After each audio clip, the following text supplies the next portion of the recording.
बस कुछ ध्वनियां ऐसी हैं जो कि बाहर से आई थी, वो कुछ ध्वनियां ऐसी हैं जो आपको थोड़ा सा जानना पड़ेगा उनके बारे में भी, जो यहाँ की ध्वनियां नहीं है।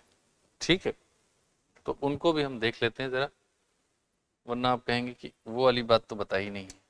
देखिए ये लास्ट चीज है, इसको हम कहते हैं आगत ध्वनियां।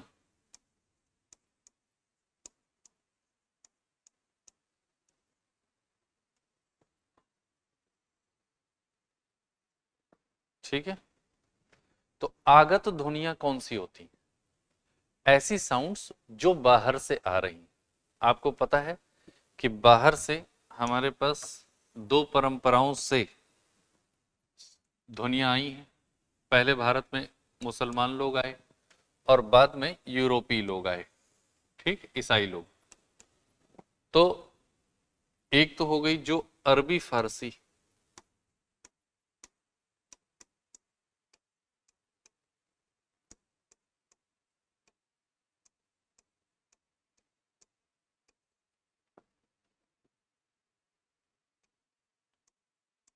परंपरा से आई,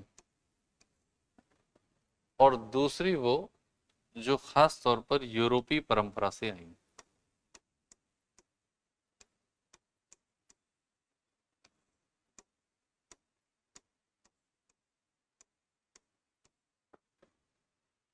अरबी फारसी परंपरा और यूरोपीय परंपरा।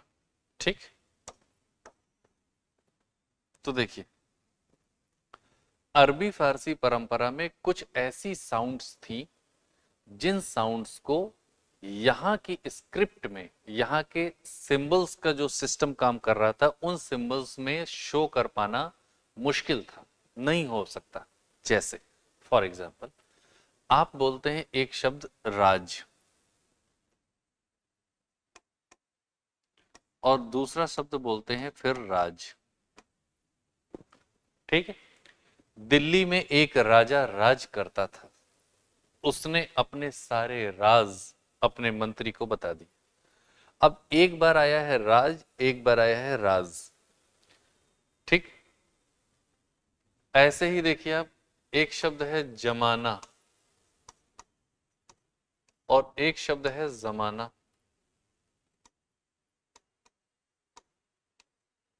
जैसे आप लोग घर में दही जमाते हैं, बर्फ जमाते हैं, महफिल जमाते हैं, तो जमाना।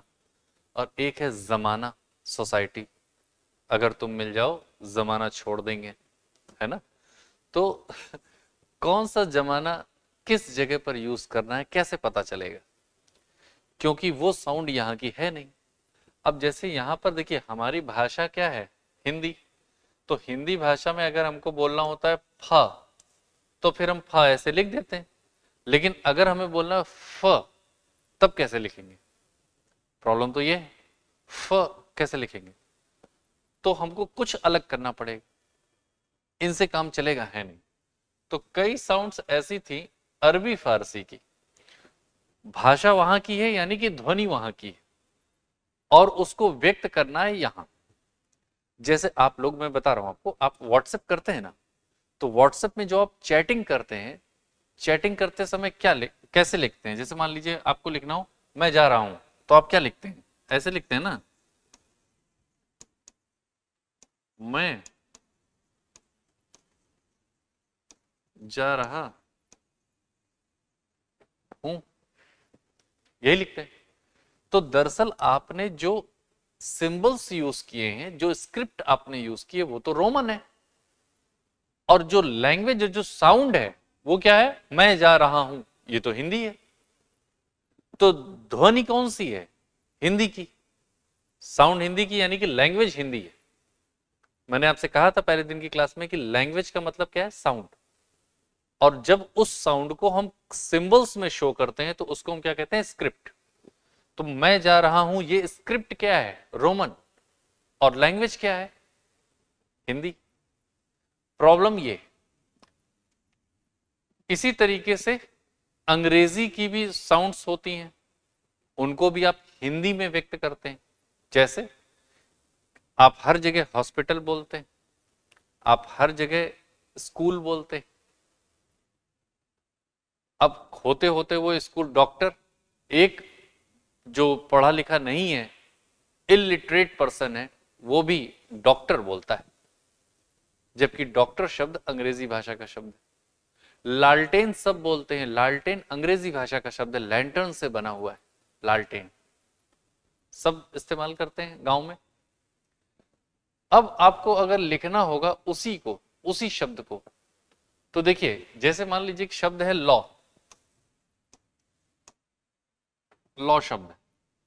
अब लॉ शब्द को या तो आप हिंदी में ट्रांसलेट कर लीजिए पहले, तो हो जाएगा विधि, तब आप ऐसे लिख लीजिए, कोई समस्या नहीं।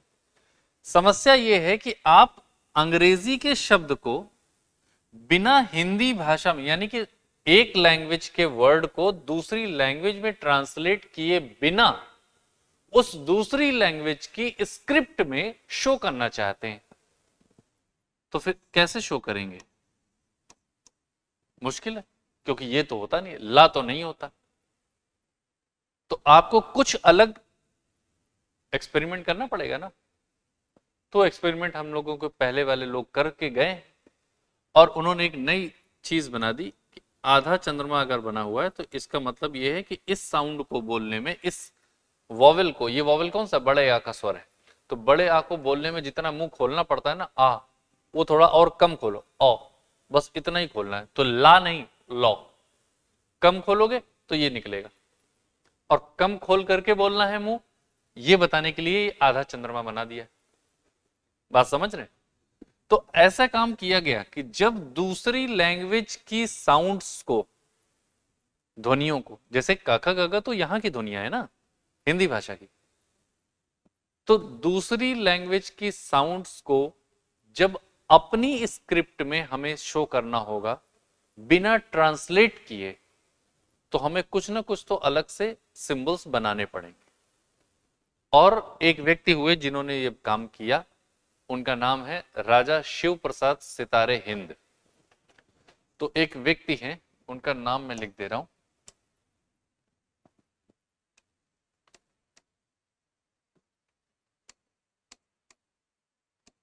राजा शिव प्रसाद सितारे हिंद।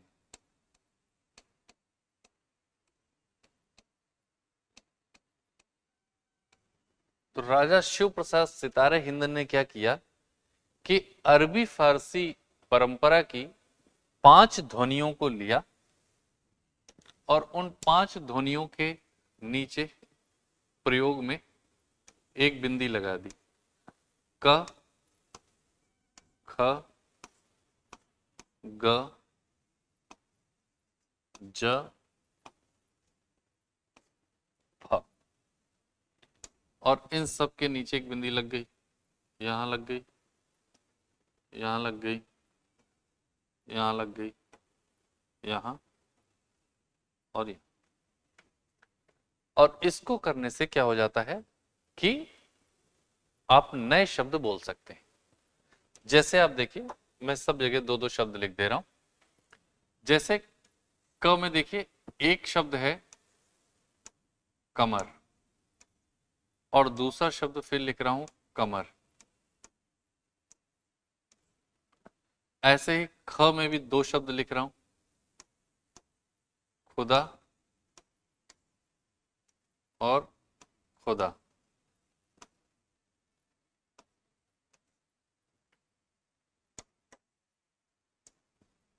ग में भी देखिए बेगम,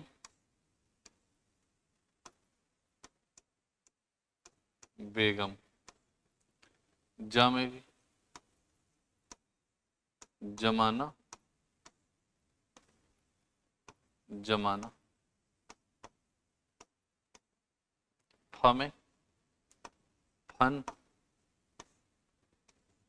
फन। ठीक है।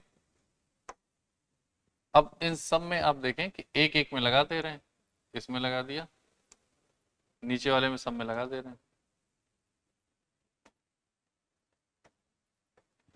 अब देखिए इसकी वजह से मीनिंग चेंज हो गया। जब आप कहते हैं कमर जिसमें नहीं लगा है नुक्ता, इसको क्या कहते हैं? नुक्ता। ठीक है, तो इन्होंने जो लगाया उसको कह रहे हैं नुक्ता। तो देखिए,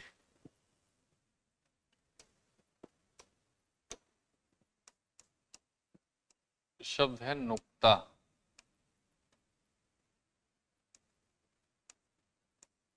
और नुक्ता के लिए दूसरा शब्द है तल बिंदु।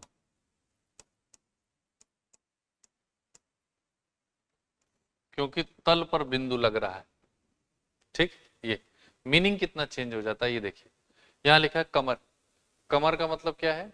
कमर, जैसे आप जाते हैं ना जीन्स खरीदने, तो आप कहते हैं कमर कितनी है? 28 है, 30 है, 32 है, 36 है, जो भी है वो क्या है? कमर, वेस्ट साइज जिसको आप कहते हैं। ठीक, और जब आपने बिंदी लगा दी कमर, तो कमर का मतलब क्या हो गया? चांद, मून, कमर। आप लोगों ने गाना सुना है, मेरे रश के कमर? तो मेरे रश के कमर में जो कमर शब्द है वो ऊपर वाला कमर नहीं है, नीचे वाला कमर है। और इस नीचे वाले कमर को किससे शो करते हैं हम? जब रोमन में शो करते हैं तो क्यू से शो करते हैं। बात समझ में आ रही? जिस तरीके से इस वाले ज को हम लोग जेड से शो करते हैं, ऐसे। ठीक, और इस वाले ग को शो करते हैं तो जी एच से शो करते हैं, इस तरीके से। और इसमें ऐसा कुछ नहीं है, किसी से भी शो कर सकते हैं। वैसे के एच होता है ख, तो ख तो वैसे ही रहता है। ठीक, तो अंतर है। इस कमर का मतलब क्या है? चांद। ऐसे ही देखिए खुदा।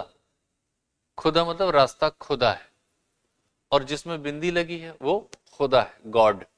ठीक है, बेगम और बेगम, जिसमें बिंदी नहीं लगी है बेगम, उसका मतलब होता है पत्नी। मैं लिख दे रहा हूं ये वाला, वरना कंफ्यूज होंगे आप। ये जो है, और ये बता दे रहा हूं एक चीज और, ये तुर्की भाषा का शब्द है और ये फारसी भाषा का शब्द है। इसका मतलब होता है पत्नी, और इसका मतलब होता है बिना गम के।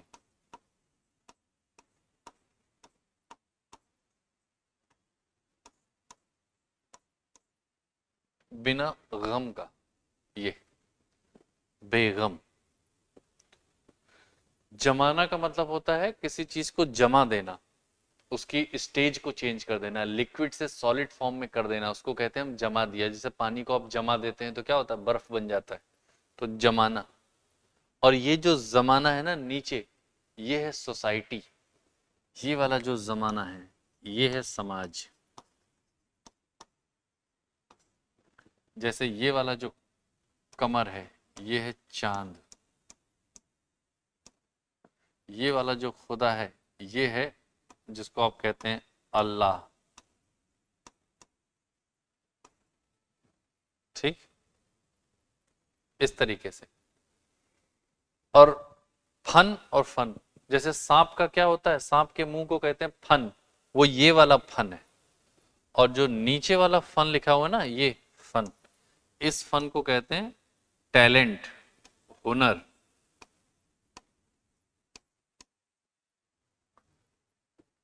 कहते हैं ना, हार्दिक पांड्या एक हरफन मौला खिलाड़ी है, मतलब ऑलराउंडर है।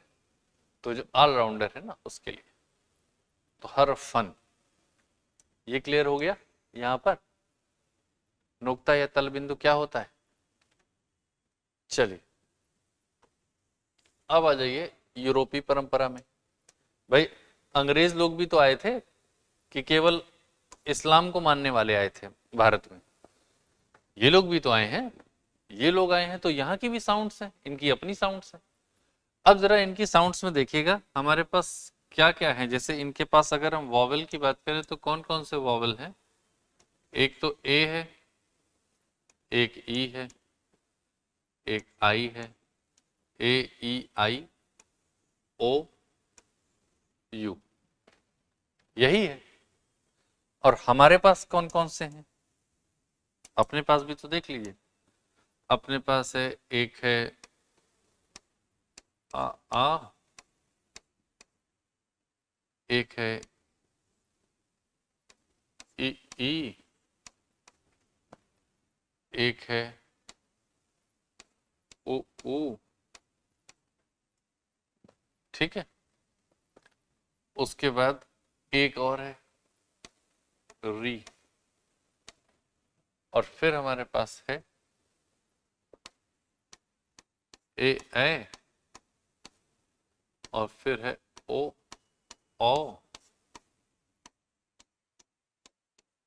तो ये हमारे पास है। 2 2 4 2 6 7 और 4 11, यही 11 है। इसका मतलब ये हुआ कि इन वॉवेल्स को, जो कि इंग्लिश के वॉवेल्स हैं, उन वॉवेल्स की साउंड्स को अगर हमें यहाँ की स्क्रिप्ट में शो करना है तो हमें इन्हीं वॉवेल्स का यूज करना पड़ेगा, कोई एक्स्ट्रा वॉवेल तो आएगा नहीं अलग से। अब प्रॉब्लम ये है कि इसमें जो वॉवेल आ रहे हैं उनके साथ समस्या क्या आ रही है। जैसे देखिए, आपने अभी एक शब्द लिखा ही था, लॉ, ठीक।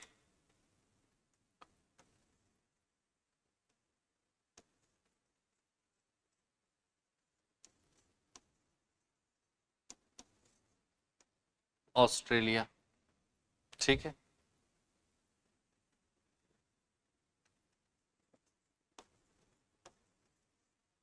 डॉग,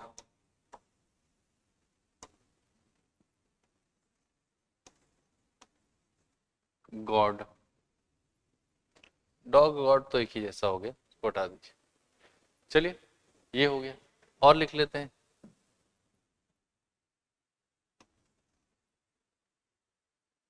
ऑक्स, और ऑक्स एक ऐसे भी लिखते हैं। अब मान लीजिए कि ये शब्द, इसमें वॉवेल कहाँ है, जरा आप देखिए।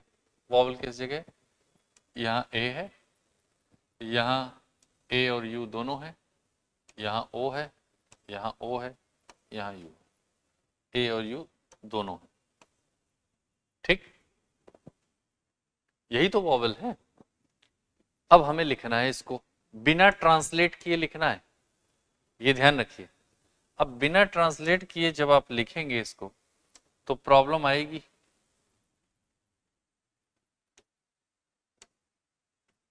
लॉ को लिखेंगे तो क्या हो जाएगा,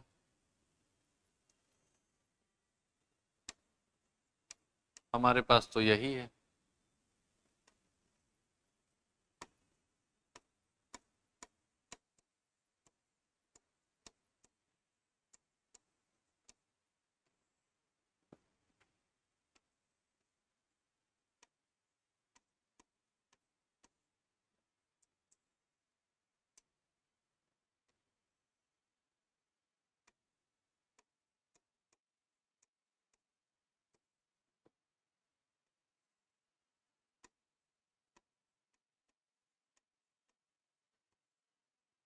अब बताइए, क्या ये जो लिखे गए हैं इनको हम प्रोनाउंस करते हैं तो क्या एग्जैक्टली वही साउंड निकलती है जो इंग्लिश की ये वाली है? नहीं निकलती। तो क्या करें, ऐसे कैसे बोल पाएंगे हम? तो इसलिए इनको बोलने के लिए क्या करना पड़ता है, हमें ये लगाना पड़ता है।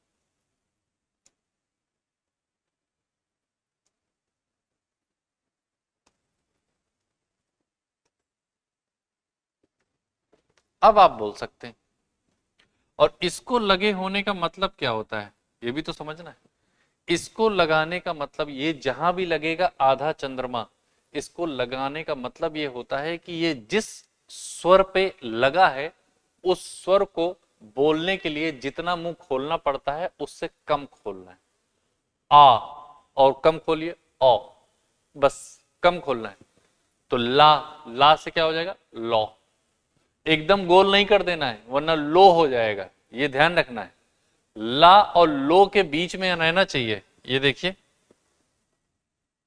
यहां पर लिखा है ला और यहां लिखा है लो। अब इसके बीच में कुछ बनाना है आपको, यहां तो यहां इसके बीच का आएगा क्या? लॉ। ना ये ला है ना ये लो है, इसके बीच की साउंड है। ठीक है। ऐसे यहां पर ऑस्ट्रेलिया नहीं, ऑस्ट्रेलिया नहीं, Australia. Dog, ox, ox, god, doctor, college, locker. जैसे होता ना, आप लिखते हैं लॉक,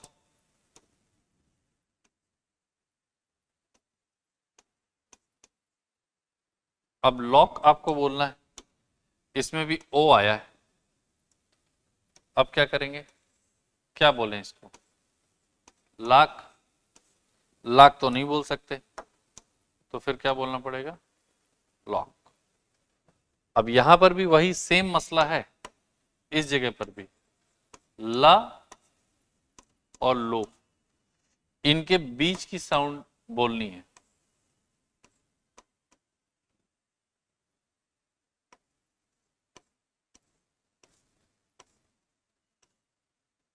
लॉक, लाक नहीं बोल सकते, लोक नहीं बोल सकते, तो लॉक। ला और ओ के बीच में, यहां पे। ठीक है।